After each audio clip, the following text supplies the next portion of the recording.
المقاطعة والبدائل المصرية والمنتجات المصرية.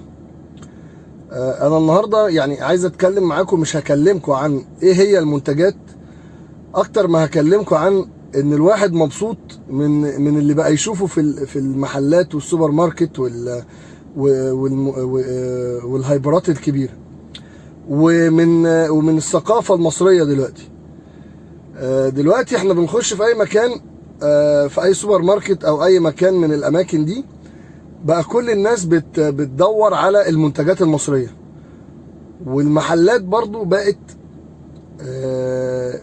بقى يعني الصف الاول للمنتجات المصرية، ودي حاجة ما كانتش موجودة قبل كده. عايزين نستغل الفرصة ان احنا يعني الشركات المصرية اللي شغالة في المنتجات دي ان هي تحسن من المنتجات اكتر، ونفضل على هذا الكلام. يعني الواحد لما شاف اللي حصل ده، لا احنا يعني ربنا ينصر الشعب الفلسطيني ويقويه على اللي هو فيه، بس مش فلسطيني هي اللي محتلة، مصر كانت هي اللي محتلة.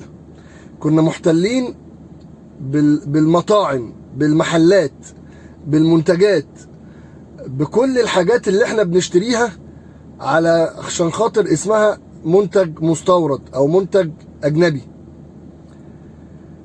وكانت صراحة يعني عاملة عبء على الأسرة وعاملة عبء على الدولة. فاحنا عايزين نستمر على اللي احنا فيه. يعني انا بخش الصيدليات تلاقي عروض على ادوات التجميل، يقول لك منتج مصري 100%. دلوقتي بقت كل الاماكن اهم حاجة عندها ان انت تبقى شايف ان ده منتج مصري 100% وتشتريه، وده ما كانش بيحصل يا جماعة. يعني اتمنى ان احنا نستمر على كده.